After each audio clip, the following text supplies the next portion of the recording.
Jesus and his brothers. After this, Jesus traveled around Galilee.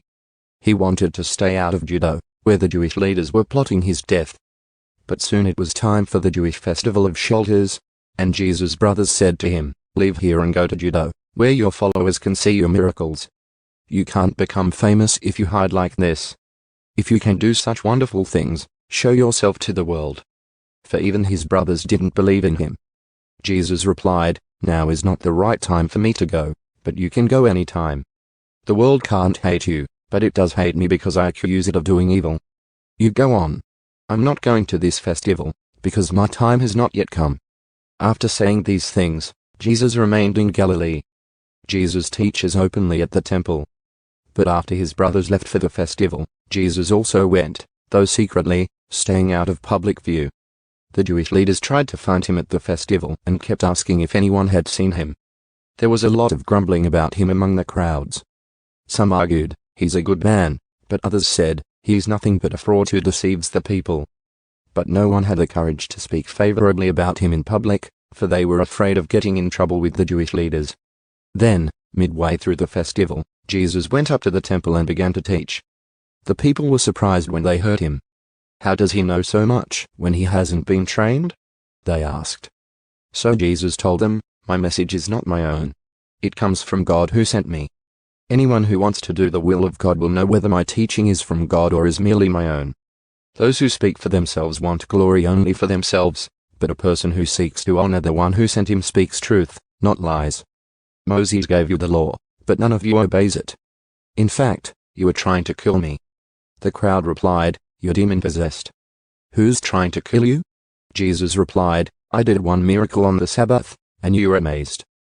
But you work on the Sabbath, too, when you obey Moses' law of circumcision.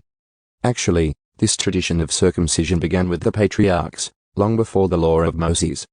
For if the correct time for circumcising your son falls on the Sabbath, you go ahead and do it so as not to break the law of Moses. So why should you be angry with me for healing a man on the Sabbath? Look beneath the surface so you can judge correctly. Is Jesus the Messiah?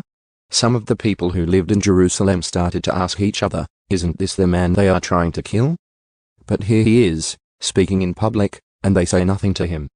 Could our leaders possibly believe that he is the Messiah? But how could he be? For we know where this man comes from. When the Messiah comes, he will simply appear. No one will know where he comes from."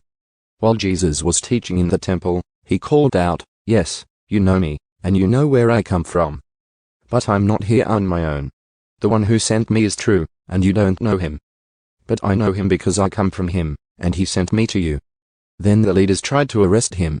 But no one laid a hand on him, because his time had not yet come. Many among the crowds at the temple believed in him.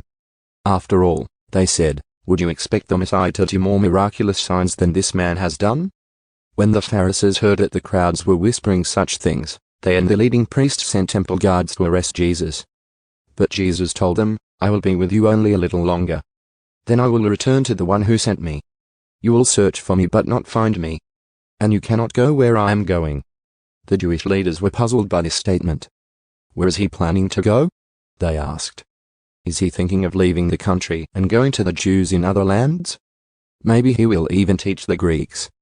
What does he mean when he says, 'You will search for me but not find me, and you cannot go where I am going'?" Jesus promises living water. On the last day, the climax of the festival, Jesus stood and shouted to the crowds, "Anyone who is thirsty may come to me. Anyone who believes in me may come and drink. For the scriptures declare, rivers of living water will flow from his heart." When he said living water, he was speaking of the Spirit, who would be given to everyone believing in him. But the Spirit had not yet been given, because Jesus had not yet entered into his glory. Division and unbelief.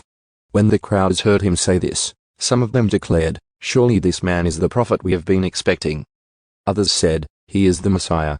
Still others said, "But he can't be. Will the Messiah come from Galilee? For the scriptures clearly state that the Messiah will be born of the royal line of David, in Bethlehem, the village where King David was born." So the crowd was divided about him. Some even wanted him arrested, but no one laid a hand on him. When the temple guards returned without having arrested Jesus, the leading priests and Pharisees demanded, "Why didn't you bring him in? We have never heard anyone speak like this." The guards responded, Have you been led astray, too? The Pharisees mocked. Is there a single one of us rulers or Pharisees who believes in him? This foolish crowd follows him, but they are ignorant of the law. God's curse is on them. Then Nicodemus, the leader who had met with Jesus earlier, spoke up. Is it legal to convict a man before he is given a hearing? He asked. They replied, Are you from Galilee, too? Search the scriptures and see for yourself, no prophet ever comes from Galilee. The most ancient Greek manuscripts do not include John 7 verse 53 John 8 verse 11. Then the meeting broke up, and everybody went home.